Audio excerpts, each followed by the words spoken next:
let's go in there. Have a splash about with some water. Oh, cold.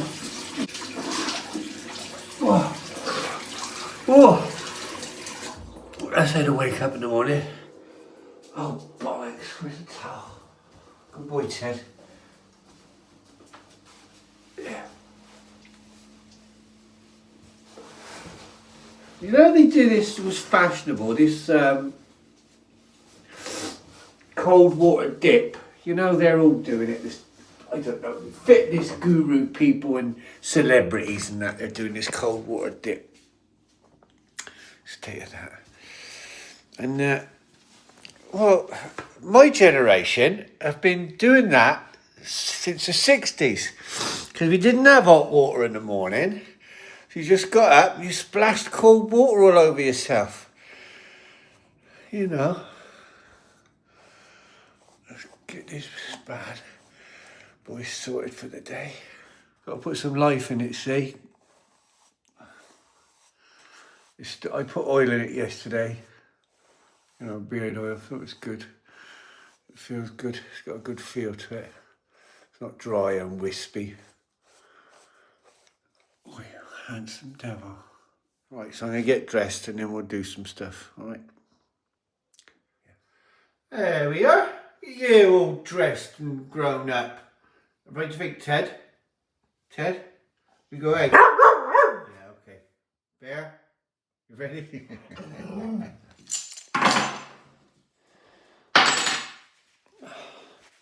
It's actually looks sunny out. I'm just thinking, I just put, actually I've left everything in the van. I've only got a t-shirt. We'll have to go out like this. And if it is a bit breezy, we'll put a cardi on. Cardi. I knew it sounded like old man terminology.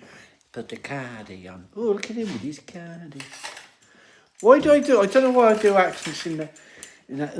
It's Coronation Street. I blame Coronation Street. Ready? Let's go and get a coffee at Tesco's. Wait. Never let your dogs run out before you. Come here, you. That'll do. Well, you got a bit of the steering wheel in, but you can live with that, can't you? Yeah, I think so. It's still early, it's only just 8, gone 8, just gone 8, and it is Sunday. I slept quite well actually, and we're going up now. I'm just going to nip round to Tesco's. Funny thing is, I got no coffee in that making stuff in the house, it's all in the van in here, ready to go. Oh, let's turn that fan off, it's cold. And clear. And I'm going to get a coffee at the garage, not the garage, at the Tesco's Express. So you got a little coffee machine there, Costa, right? Because I quite like that to start my day. I would like one every day, but I can't afford it every day. That's madness, you know. My circumstances dictate that to me. Such is life. Cry and bitch about it all day. It's what it is, my friend. You have to live on a budget. You have to live on a budget. That's all there is to it. So I've been to 3 these meeting things now. You know, diabetic. They offer you this course so you can go and learn about what to eat, not to eat, and what it's like being a diabetic, right? Now, it's a bit like a little classroom, sort of a very relaxed classroom. And there's a range of people, there's probably 20 people there. And I don't like the classroom setup situation. I was never good at school. I don't absorb information under those circumstances very well. But it's sort of okay. But there are some right diddlies there, I've got to be honest. I mean, real diddly divs, honest to God. But you know, sort of takes all sorts. They're harmless enough, but make me a bit uncomfortable. Anyway, so I've learned a bit about this diabetes. So I've already been eating quite well the last 6 months or so by not cutting out processed food, cutting out junk food, not completely, because it's a tough thing to do. And I just done it myself by going, right, I'm going to go single ingredient foods and stuff like that. So you buy the food and you cook it at home. Don't buy anything that's pre-packed, pre-shaped or ready for you. Even like yesterday, I made my own burgers yesterday. I bought some mince. Hang on, straighten that. Bugger out a bit. Let's see. There you go, that'll do. What was I saying? Oh yeah. So I've been, like I bought my own mince and then just shape them. I put all spices and stuff in it. Just mix whatever you like on meat, really. Mix it all up. Some onion in there and oh, the jalapeno chilies. I quite like them, so I got a load of them. Chopped them up really finely. Put all them, mixed them all up. And I made the burgers. I always do is you make a ball, make a little ball. Right, not too compact, but sort of work it out for yourself. And then you get a pan nice and hot, drop it in the pan, butter, obviously, and then you press it down with the back of the spatula, and you know, and make it sort of smash burger. They call it a smash burger. I got to be honest, they were lovely. So that's all I had yesterday was half a banana in the morning, and then 2 of those burgers late in the day yesterday with cheese on top. And they were nice, lovely. Of course, it's giving me stomach ache because my stomach's going, where's the biscuits and cakes you've been eating the last week? So, but it seems okay today. I had a terrible belly ache yesterday. That was a grump. That was a hankering for shitty food. Anyway, single ingredient food is the way forward. Keep it simple. And already I feel a little bit less bloated and, you know, stuffed, if you like. Let's go get that coffee. Okay. Okay, come on. Go on. Go on there. Go on. Go on. Couple of panker vans. Camper van. Panker. Couple of camper vans here. There is a regular comes here. Oh, I keep doing that and that same bloody. Anyway. And there is a regular camper van parks here. It's only on 2 minutes from where I live. Just it's a little road that just comes round the back end of the estate, which is onto fields and everything. So there's a big woodland over there for dog walking.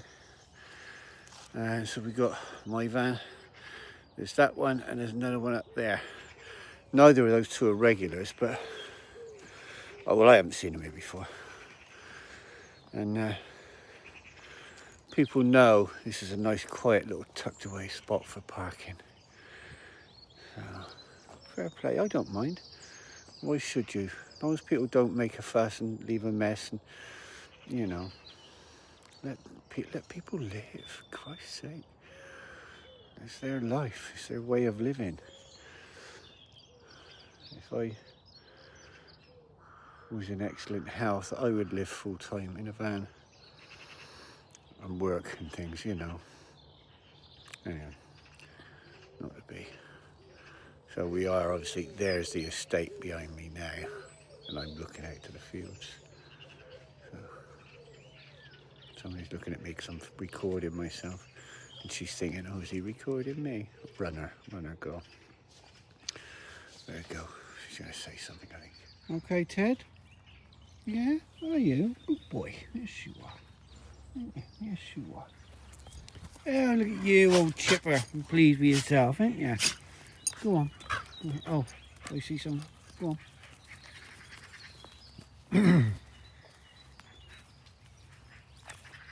Hang on. I think I see somebody coming with a dog. Come with me. Just a man out for his Sunday morning stroll. So this is our little stretch of land we can come to in emergencies. Not very far from the house. Yes, you are. What? Oh. Yeah? Go on then. Go on.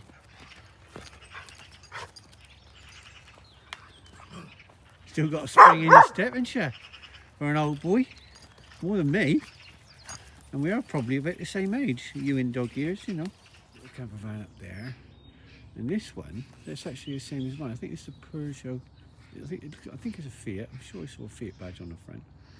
And that is the modern version. It's a 17 plate, that one, of that, which is mine. Both long wheelbase, right? But inside, the loading area of mine is 11 foot long, which is fine. But the newer one is 13 feet long. That extra 2 feet makes a difference. You could bang a shower in that in there, couldn't you? And it's less likely to break down, of course. That's what I would like, something a little bit newer. But there's nothing wrong with that. See that rusty patch on the roof? I put a plate on there and I forgot to paint it. But it's okay. When I bought it, it had 84,000 miles on it. It's got 150,000, 156 or something now. You go back years ago, in the 60s and that, all vehicles, they only went up to 100,000 and then that would go round the clock and start again, you know, before we were digital, when it was analog count, you know, mile counter.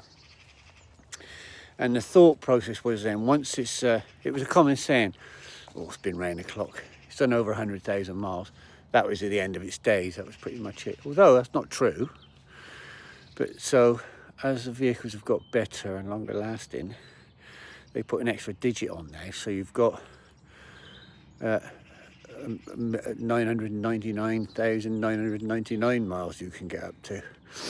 But a modern van, and mine's pretty, this is 2004. So, but I'm talking the vehicles from the 60s, 70s, 80s, you know, they're dated now in their endurance and stuff like that. But mine's what you call a modern vehicle. Not as modern as that, but it's still a modern vehicle. And it's good for 250,000 miles, as long as you look after it, easily, you know. The very modern vans, you know, delivery, parcel delivery vans and that, a lot of them are Mercedes and Volkswagens, but a lot of them, before they became super popular, were the Ivecos. Bit rusty apparently, but I don't know that for sure. But I've seen them at auctions with 400,000 miles on them, still running, you know. But you wouldn't buy one then because you go, no, that is going to go now. But I don't know if that's true. But like the old London taxis and that, they would do, I think they'd done there was some sort of exercise where they took a London taxi and they just drove it and drove it and drove it and they'd done nearly 1 million miles in it. Obviously serviced it and maintained it and looked after it. But that was the old Perkins engine. Now the modern London taxi, I think they got a Peugeot engine in it, but they're probably still good for that. And to be honest, most vehicles built in the 2000s and on are probably good for that, to be honest, you know, 500,000-600,000. But you wouldn't want to buy one, would you, with all that miles on it? Anyway, we've got chores to do today.